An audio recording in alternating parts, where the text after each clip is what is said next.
Donc, Beshem Hashem Na'aseh Natzliach, on est délocalisé à Gonesse pour notre limoud sur Alim la Troufa. Les lettres de Rabbi Nathan a échangé avec son fils, là encore une fois, dans la lettre 85, Parashat Dvarim, là il est au Nishmat, Yaakov ben Mesharada. Donc on est Erev Shabbat Kodesh dans la Parashat Dvarim, dans l'année 5592. Je ne vous fais pas la conversion. Et il écrit à son fils Rabbi Yitzhak, Mirtavcha kibalti b'sha'azot. J'ai reçu cette lettre, voilà, maintenant, Erev Shabbat. Le Erev Shabbat de Rabbi Nathan, il était bien plein. Quand même, il prenait le temps d'écrire une lettre à son fils. Pas systématiquement, mais là, en tout cas dans les autres lettres qu'on a de Rabbi Nathan pour cette semaine-là, on n'a pas de lettres dans la même semaine. Donc probablement que, voilà, il s'est dit, il faut que j'écrive au moins une lettre à mon fils. J'ai pas réussi, j'ai pas pris le temps plus tôt dans la semaine, alors je le ferai maintenant.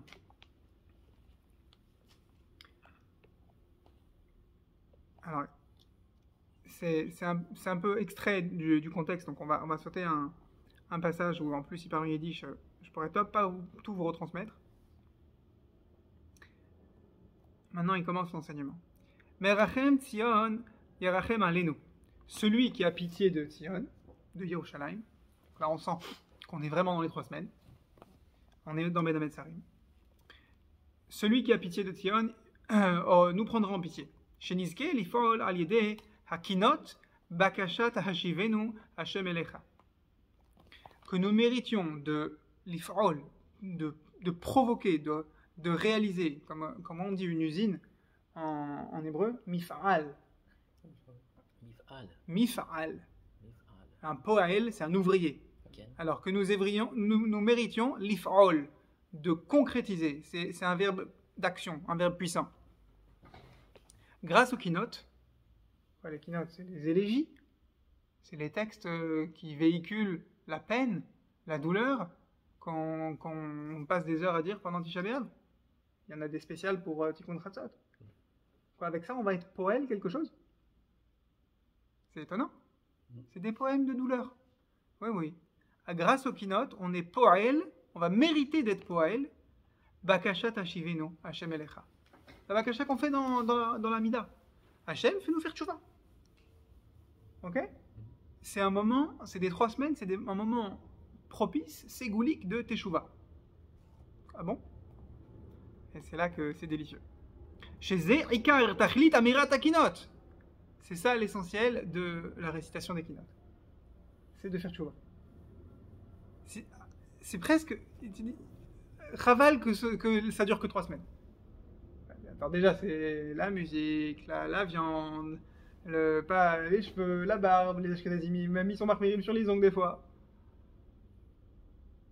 Pas de douche, pas de vêtements propres, selon les échelons. Et il dit, c'est comme ça qu'on fait tchouva. Kulam, toutes les keynotes, Kulam kelulim be Megillat Echa. Tu lis Megillat Echa, c'est un condensé de toutes les keynotes. Prends le temps de comprendre Megillat Echa.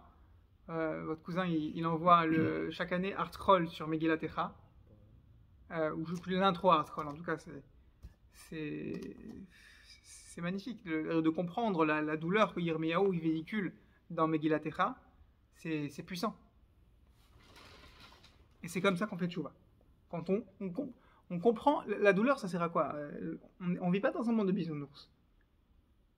Rabbi Nathan, plein de fois dans ses lettres, il dit à son fils, il apprend à son fils à manipuler les émotions qui le remplissent son cœur. D'un côté, il accorde beaucoup d'importance au fait de remercier Kadosh Baruch Hu, de regarder uniquement les délivrances qu'il est en train de vivre. Et même si il a plein de galères qui lui pèsent sur la tête en même temps, d'un autre côté, il lui apprend à donner de l'importance à ses douleurs. Il lui apprend, regarde, si tu as cette douleur-là, c'est qu'Hachem, il veut que tu fasses tchouva sur quelque chose. Et ça doit être pour toi un moteur. Cette douleur que tu as, c'est une aubaine pour mieux faire tchouva. Ah, mais c'est affreux, c'est sadique. Non. Les douleurs, tu vas les avoir. On va voir dans la prochaine lettre qu'il a aussi écrit Parashat Dvarim, où il écrit quelque chose de renversant de simplicité, dans la même veine. Toutes les douleurs physiques. Ouais. La Gemara, elle dit Haolam hazeh chaser. Rabban Chitrit, il ramène souvent cette notion-là. Haolam hazeh nikra chaser. Ce monde-ci, il est appelé manquant, on dirait en français. Ça veut dire quoi? Ça veut dire que tout ce qui est nous laisse une sensation de manque, Baolam hazeh. Mais si on a tout, pourquoi tu as imploré Hachem? Alors, il a fait des manques pour ça. Rabbi Nathan, justement, le fils de Rabbi Nathan, il te rétorquerait. Mais non, mais moi, j'ai pas besoin d'avoir des manques pour prier. Et c'est son niveau. Et donc, Rabbi Nathan lui répond, oui, mais pour bien prier, pour mettre un moteur dans ta tchouva, oui. tu as besoin des souffrances. Oui. Tu as besoin des manques. Bien sûr. Si tu manques un peu de santé, va voir comment tu pries. Voilà. Tu vas... Et tu vas être aussi guidé dans quel sens.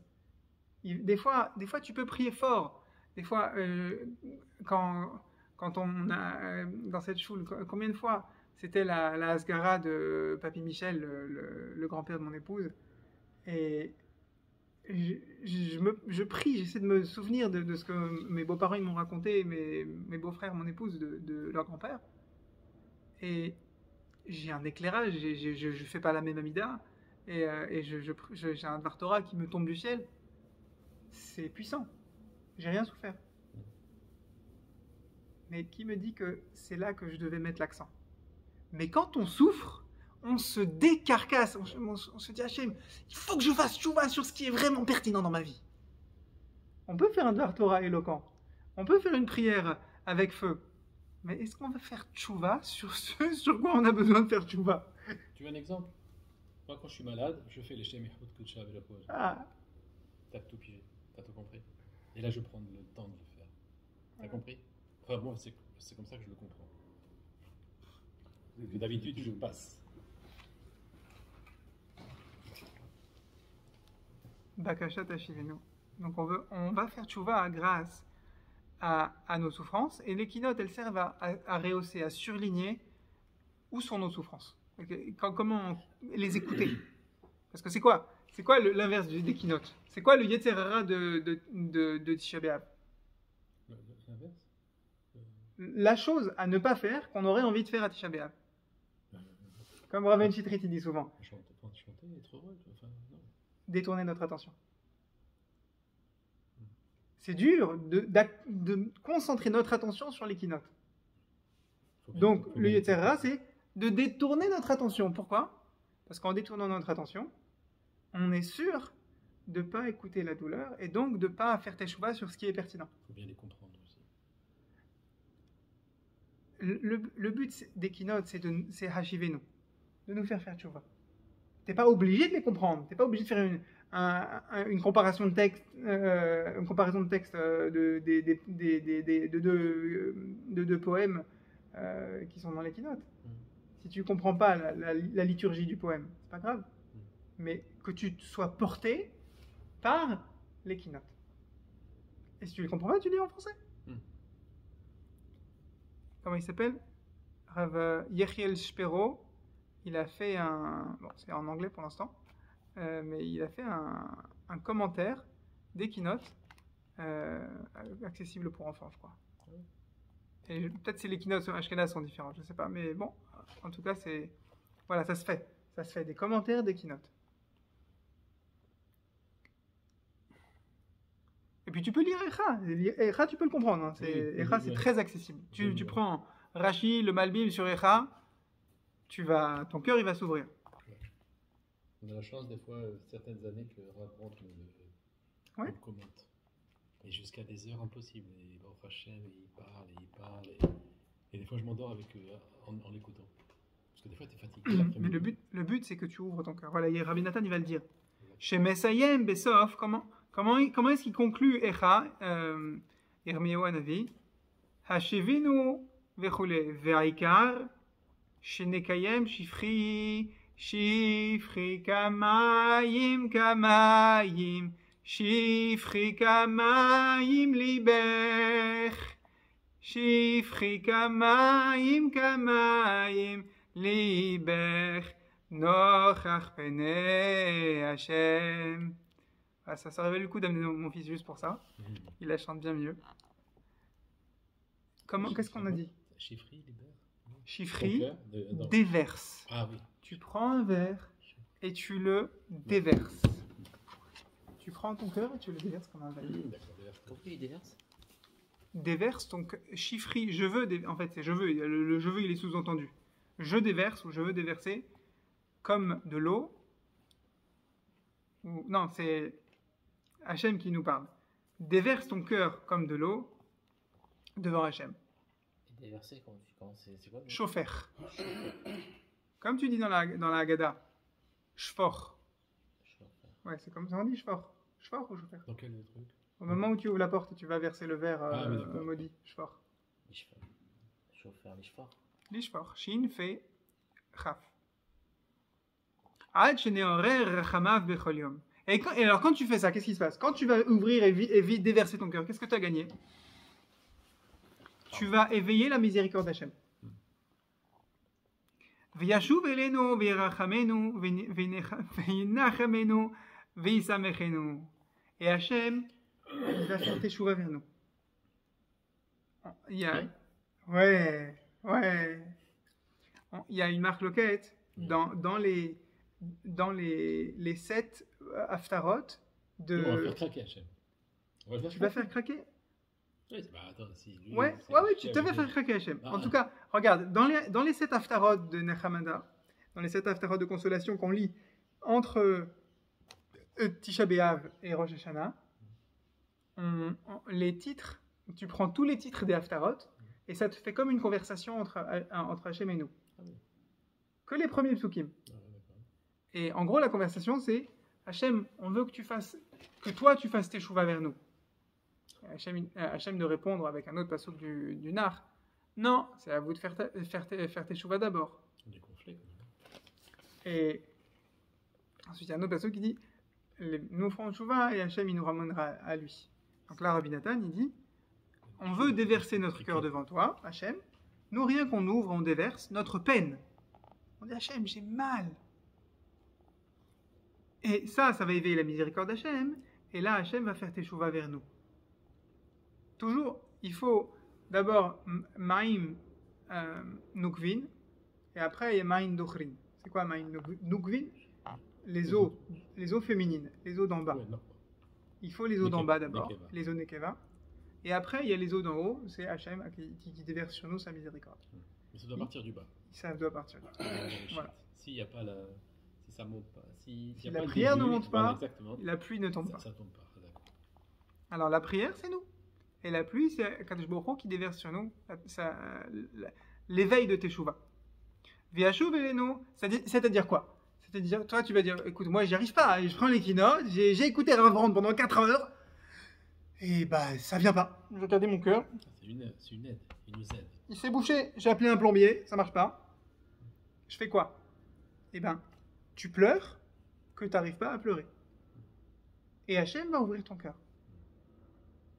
Rien que tu démarres, tu essayes. V'yashuv elenu v'yirachamenu, et il va nous prendre en pitié, il va nous consoler et il va nous réjouir. Ouais, mais c'est les 3 semaines, on se réjouit pas. Tout à l'heure pendant la Mida, et ce matin ça m'a piqué, j'ai écouté le cours de Rabbi Shlomo Valensi, qu'il a posté récemment, sur comment on fait pour être moins joyeux pendant les 3 semaines. Mishinich nas av, mais maratim besimcha. Alors, chez Breslev, on dit Alvaï, qu'on atteigne, même à Purim, la simcha qu'on est censé avoir en stade minimum, à Tisha B'Av. Comment ça se fait? Comment ça fonctionne? Comment est-ce qu'on peut diminuer la simcha alors que déjà le reste de l'année, c'est pas évident qu'on ait conservé le minimum de simcha qu'on est censé avoir? Alors, si ton cœur il fonctionne bien, si ta simcha elle est musclée, je pense ça devrait fonctionner comme ça. Quand tu roules dans une voiture électrique, tu peux mettre le mode sport. Et en gros, tu effleures l'accélérateur et ça roule. tu mets le mode économique, il y a un frein moteur qui se met en place. Laisse tomber ça, frère. Et du coup, tu es constamment en train de recharger la batterie.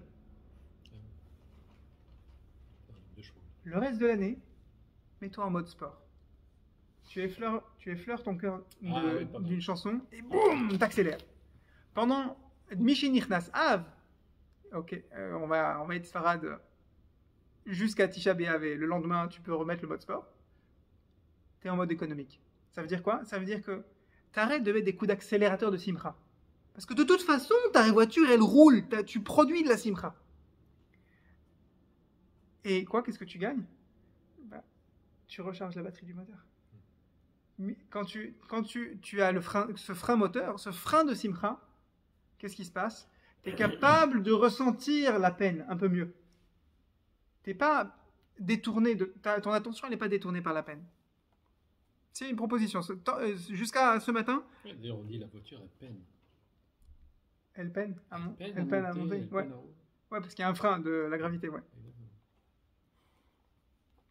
Je cherche des explications sur ce Memaratim Besimcha. Chiniske le'ovdo yidbarach besimcha tamid. Si tu déverses ton cœur devant Hachem, si tu profites des keynotes, alors tu mériteras de servir Hachem besimcha constamment. C'est pas évident. Mitzvah gdola liot besimcha tamid, c'est pas évident du tout. Il faut une dose de peine. Voilà, cette dose de peine, elle va être un tremplin pour que tu puisses servir Hachem. Usrut Shabbat Kodesh Yagel Anenu. Il écrit ça, Erev Shabbat, Rabbi Nathan.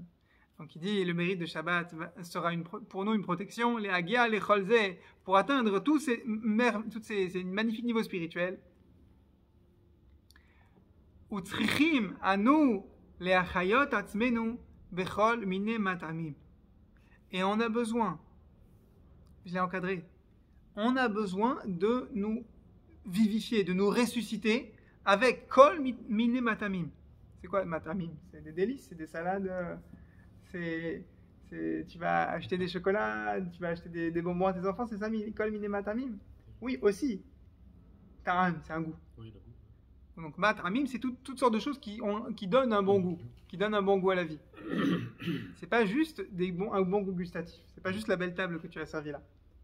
C'est quelque chose qui dure. C'est aussi des matamim spirituels. Ça dure. Et ouais, ça dure, mais il faut quand même des relances. Il faut des relances, il faut des coups d'accélérateur. Comment Rabbi Nathan, il te dit, tout Rabbi Nathan qu'il est, il te dit, tu dois, c'est nécessaire, c'est vital, il faut que tu aies dans la poche un cahier avec des citations de Chizouk qui te donnent goût à la vie. T'es allé chercher quoi, une pastèque? Pourquoi t'es pas allé nous chercher du papier mâché pour qu'on fasse des brachot dessus? Parce qu'il n'y a pas de goût. Tu cherches un fruit qui a du goût. T'es allé chercher les tomates cerises, je crois que c'est pas le bas de gamme que tu as pris là. Voilà, parce qu'il y a un goût. Les olives, c'est des olives, ça se voit, elles sont assaisonnées. Les chips, là tu les vois, le goût anisé des maisonnottes ici. Ça pas terrible ça. Ça c'est bien. Oui, je préfère aussi. Ça c'est Adam. Comment tu vas les achayot atzmenu bechol mine matamim? Il te faut des amuse-bouches spirituelles. D'un côté, il te dit, il faut que tu peines, il faut que tu souffres, il faut que tu pleures dans les keynotes. Et d'un côté, il te dit, prends des chips spirituels. Il faut savoir, j'en suis où là? Tu veux que je pleure ou tu veux que je me mette la simcha? Un dosage. Mais il te faut des deux. Alors, les keynotes, c'est bon, tu les as? Maintenant, elles sont en hébreu et c'est tellement poétique que franchement, il y a un mot sur deux, même dans le dictionnaire, je comprends pas. Il y a des rimes, je comprends pas. La syntaxe, elle est dure. Une fois, je t'ai dit, qu'est-ce que je trouve ça beau, les nigonimes des keynotes. Ouais. Et toi, tu m'as presque enlevé, tu m'as dit comme ça, il y a quand même plus beau que des keynotes, hein, c'est pas fait pour ça. Je dis, ah bon, Ouais, tu m'as dit ça, je dis, bon. Alors, depuis, oui, c'est censé. Alors, c'est que j'ai pas compris ce que tu as dit. J'ai pas compris ce que tu as dit. Toi, tu étais sur ça. Chiffré Kamarim Liber. C'est ça que tu disais. Ouais. Ces keynotes, elles m'aident à déverser mon cœur. Avec qui tu les fais, ça dépend. Moi, quand je suis avec Rav Cohen, ces airs-là, je ne sais pas, ça me rappelle mon enfance. Peut-être je les ai entendus quand j'étais petit. C'est ça, Et- t'as et ça été formé à revient, ça. Exactement. Mais c'est très bien. Ouais. C'est très bien. Mais là, j'étais mal compris. Pas grave. Mais Fallait le dire. apparemment, et il fallait le dire, il fallait que ça sorte. Mais c'est ça, chiffrer quand même. Hachem, j'ai mal. Comment Rav le Moraroche, Rav Eliezer Shlomo Chic de Yavneel, qu'on appelle le tzaddik de Yavneel, une fois quelqu'un l'a entendu faire Hitbod des doutes à Ouman. Et il était comme... Entendu? on est un petit peu serré à Ouman Rosh Hashanah. Donc, Ah, c'est pas que. quand tu fais Hitbod des doutes, tu parles à Hachem. Donc, tu parles un petit peu. Pas comme l'Amida. Pas comme l'Amida, tu parles. Hmm. Et si il y a 4 personnes au mètre carré, il est possible que l'autre t'entende. Bon, c'est pas grave, c'est pas l'Amida. Et il était comme ça. Hachem, j'ai mal là. Tu vois la dent ici, j'ai mal. Qu'est-ce que tu veux? Il est simple. C'est un rave qui a des dizaines de milliers de personnes dont il s'occupe à New York et en Israël. Ouais, mais Il est simple. Il demande comme un papa. Voilà, simple. Alors, d'un côté, tu ouvres ton cœur, et d'un autre côté, il faut que tu aies des amuse-bouches spirituels. Il faut que tu aies de quoi dégainer ton cœur. La Mida, elle peut nous aider à ça. Tu peux... Je raffole, j'ai pas encore fait le cahier parce que tellement je raffole, ça reste j'aime bien dans la tête. Mais à chaque fois que quelqu'un il me donne une perle comme ça sur la Mida, pour moi c'est ça, c'est un mat amim. Quand je fais Mechayem Etim, sur les mots Melech Memit Umchaye ou Matzmiach Yeshua. Il y a une histoire que Rav Cohen il nous avait racontée il y a quelques années. Et quand je dis ou Matzmiach Yeshua, j'essaie de m'en souvenir. Une histoire toute simple. Ça, c'est un minimat amim. Un avrer, il commence le Zman, la saison de Limoud en Eretz Israël, et il a dû s'interrompre.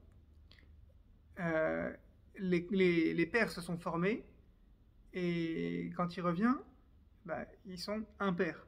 Donc il a pas quelqu'un avec qui étudier. Il est seul. On étudie beaucoup moins bien seul quand on est avrer pour 1 an. Ça va se rejouer 1 an plus tard. On est le prochain. 1 an après, c'est 1 an à étudier tout seul. Alors, il est allé voir le Rosh Yeshiva. Le Rosh Yeshiva lui a dit, il faut prier sur ça. Oh, mais j'ai prié sur ça. T'as pas compris. Viens, je te montre.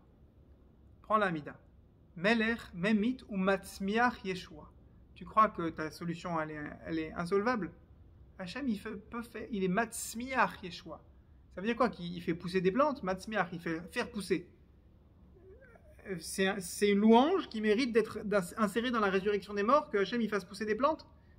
Non, c'est que Hachem il fait pousser des plantes dans le désert. Ça, c'est une louange. Là où c'est mort, Hachem il fait pousser la vie. Donc ta situation, elle te semble bloquée, morte. Alors, sur ça, tu veux louer Hachem, il est Matzmiach Yeshua. Alors, il a fait ça. Dans sa Amida, il a mis du humph de la Kavana. Melech, Memitum Chaye, tu me donnes vie Hachem, et tu me rends mort, tu m'as organisé que j'ai pas de Chavruta, et Matzmiach Yeshua, Matzmiach Yeshua, Matzmiach Yeshua, Matzmiach Yeshua.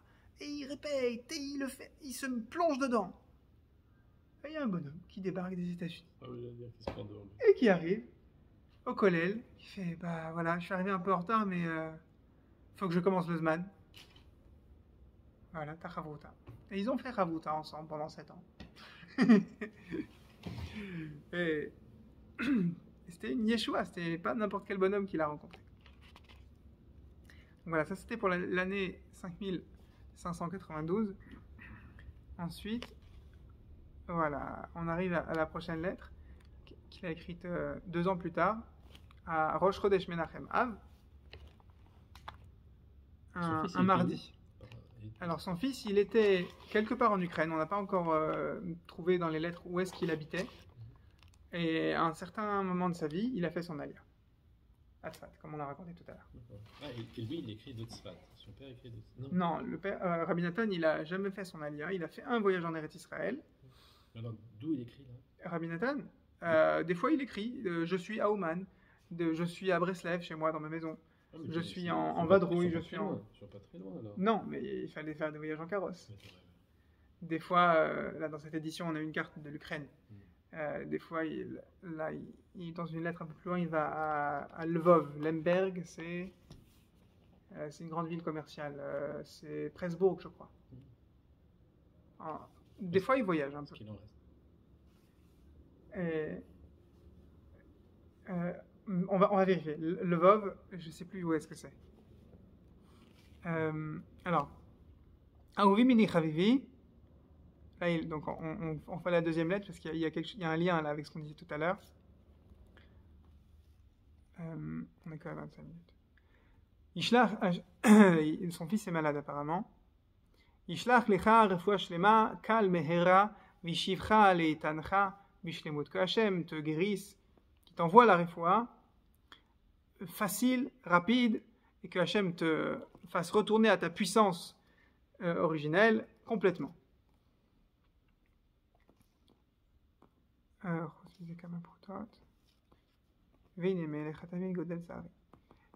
Tu peux comprendre toi-même combien je souffre. Godel tsahari mitzaharecha. Toi, tu souffres, mon fils. Ils sont dans une discussion, donc on n'a pas tous les tenants et les aboutissants de cette discussion. Rabbi Nathan était dans une situation financière, il n'arrivait pas à le joindre les deux bouts. Souvent, il demandait à son fils de lui donner ou de lui prêter de l'argent. Là, son fils lui a envoyé de l'argent. Veni odea ma leashifcha ata bechipazon. Et je ne sais pas comment te rembourser, apparemment. Il devait lui renvoyer quelque chose. Dans la précipitation, je ne sais pas comment faire. Parce que celui qui doit me prendre ma lettre est pressé, donc je ne peux pas t'envoyer de l'argent. Vayom pana, et on est à la fin de la journée. Veu samuch le mincha. On va bientôt faire mincha. Ve'amirtav, et ta précédente lettre, Adain loba eliadi, ne m'est pas encore arrivé. Ve'ere lachakor acharav. Vérifie si tu l'as bien envoyé par quelqu'un de confiance. Venifleti alecha beni chavivi alasher adain encha yodea shebechol yom vayom mitchadesh al kol echad kama meniot ou bilbulim. Et c'est là le ritouche. Donc Rabbi Nathan, il vient d'ouvrir son cœur à son fils et lui dire, toi tu as mal pour moi. Tu imagines combien je suis en difficulté de ma situation financière et d'autres problèmes qui lui pèsent certainement. Et il dit, je m'étonne. Alors chez Breslev, et certainement chez d'autres Talmidei Chachamim, Rabbeinu il le dit beaucoup, Rabbi Nathan a repris ce langage. Au lieu de dire à quelqu'un je ne suis pas d'accord avec toi ou tu fais erreur, il dit je suis étonné. C'est plus délicat. Nifleti alecha beni chavivi. Je suis étonné, mon fils, à la chair, mon fils chéri, sur le fait que tu n'as pas encore compris, que tu ne sais pas encore, que chaque jour, mitradesh, que chaque jour, sur chacun, les obstacles, les difficultés, les embrouilles se renouvellent. Chaque jour, les difficultés se renouvellent. Ouais, parce qu'il refait le monde tous les jours. Oui, mais tu pourrais dire que c'est pour l'améliorer. Pourquoi est-ce qu'en plus, ou si c'est pour les baignades? Alors, ici de la Gemara Souka, c'est le Yetzer Hara qui se renforce tous les jours. Mais Rabbi Nathan, il dit Bilbulim Shonim Asher. Voilà, Rabbi Nathan, il amène de l'eau au moulin de son fils. C'est vrai que tes difficultés, elles sont tellement variées, elles sont tellement nouvelles chaque jour. I efshar levaer. C'est impossible de décrire, d'expliquer l'accumulation de difficultés dans ta vie. Et dans ta vie et dans la vie de n'importe quel homme. C'est comme ça. Je suis d'accord avec toi. C'est impossible à décrire. Vecholze bichlal ma she'amru. Mais il va falloir que tu te débrouilles avec. C'est ça qu'il lui dit en filigrane. Vecholze. C'est des bonnes trois ça. Oui. Oui, c'est des tocrates. Au lieu d'aller directement et peut-être le blesser, tu lui parles de plein de choses et que je comprends et tout ça et tout. Oui. Mais je suis surpris quand même que tu vois. Souvent, il fait ça. C'est fabuleux ça. Alors là, avec son fils, Même avec aujourd'hui, de nos jours, on pourrait le faire. avec son fils, il parle de manière assez frontale. C'est un exemple. Et des fois dans d'autres lettres, on l'a vu avec Michael Nathan, il taille un costard à son interlocuteur. Vraiment, il lui taille un costard. Il n'y a pas d'autre mot. Et après, il lui dit, mais je sais que tu as en toi des nekudot tovot, des qualités fantastiques qui peuvent te rehausser et tu vas réussir à être un mensch. Parce que vraiment, il est là. Mais il lui passe la pommade, il lui met une claque, il lui passe la pommade. Avec son fils, c'est un peu frontal. Parce qu'il le connaît, il sait là où il peut taper. Et surtout, on n'a pas les lettres retour de son fils, mais tu sais... si, à la fin, mais on ne sait pas, nous, on n'a pas fait le travail de faire le lien. Quelle lettre est une réponse à laquelle? Mais il y a une chose qui est évidente dans l'échange des lettres, c'est que Rabbi Yitzhak, ce fils-là de Rabbi Nathan, il était convaincu de l'amour de son père pour lui. Donc son père, il peut le charger de reproches. Il sait qu'il ne va pas briser son fils, parce qu'il sait que son fils a compris qu'il est aimé. Comme un vrai ami. Plus le père, ça doit être plus qu'un ami, non? Oui, mais comme un vrai ami. Ah oui. Si Ok, tu veux que ce soit... Oui, c'est ça. Si tu te critiques, voilà, s'il te dit, bon, c'est très... Ouais. C'est bien d'avoir un vrai ami qui te... Mais c'est d'autant plus précieux que le père soit un vrai ami. Ouais. Puisqu'on parle ce soir, et ne pas ton papa. C'est marrant parce que il y a toujours après, je veux pas d'amis. Je ne veux pas d'amis. J'ai pas besoin. C'est genre ça. Qui va m'aider pour ça? Non. Tous mes amis, ils m'ont trahi. Oui, mais avec toi, il n'y avait pas cette question-là. Ah ben non. Ah non, il voulait pas d'amis extérieurs. Chaque fois, il s'est fait mon ami. Oui, mais attends, il y a des fils qui trahissent leur père. Il y a des pères qui trahissent leur fils. Ouais. Donc c'est pour ça que je te dis, on souligne.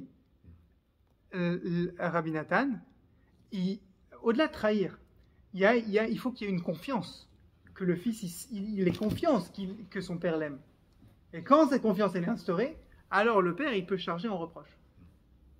Et c'est sur ça que Rabbi Nathan mise. Vechol ze bichlal, et tout ça c'est inclus dans la parole de nos sages dans Souka Nunbet, Gemara Souka 52. Bechol yom yitzrosh tel adam mitchadesh alav. Chaque jour, le Yetzer Hara de l'homme se renouvelle sur lui. Ve'ilmale akadosh baruch hu ozro, et si ce n'était Hachem qui l'aide, lo yachol loi, l'homme ne pourrait pas supporter. Vegam ita bedivrei adonenu, et dans les paroles de Rabbeinu, shekol adam be'echreach sheyeh lo tsa'ar bechol yom vechule. Il est nécessaire be'echreach que chaque jour il y ait un tsa'ar sur chacun. Nouveau. Là, il n'a pas dit dans les mots de Rabbeinu, mais en tout cas, c'est... Ben, ça peut être... j'ai donné 2 € à la place d'un euro. Oui, Espérons que des trucs comme ça. Amen. Mais la notion, c'est que ce tsa'ar, cette souffrance, elle est nécessaire. Ou tzrichim, et nous, alors c'est quoi notre boulot? Les amtik, on a besoin d'adoucir. Amtakak dola, shelo yitgaber atzar. Quel que soit le tsa'ar, toi, tu as besoin d'un grand adoucissement afin que ce tsa'ar-là ne te submerge pas. Il y a un tsa'ar, c'est une petite vague. Il y a un tsa'ar, c'est un tsunami. Et toi, tu dois demander à Hachem, tu dois demander à tes amis, ton Sichat Chaverim, tu dois demander ton Idbodedout, ta Amida, tes Teilim, ton Limoud, tout ce que tu fais dans ta vie. Et des fois, rien qu'un soupir. Ça doit adoucir ton date. Comment on adoucit? Au fond, comment on adoucit quelque chose? Quand quelqu'un a mal, on va finir sur ça. Quand quelqu'un a mal, tu donnes un verre d'eau avec un peu de sucre. L'eau, c'est la Torah, et le sucre, c'est tout ce qui peut physiquement lui faire du bien. Cet après-midi. Qui par excellence a mal et a besoin d'adoucissement et cherche de l'aide pour être adouci? Un enfant? un enfant. Il est assisté. Il a mal, et il se repose sur l'adulte pour adoucir son tsar, sa souffrance.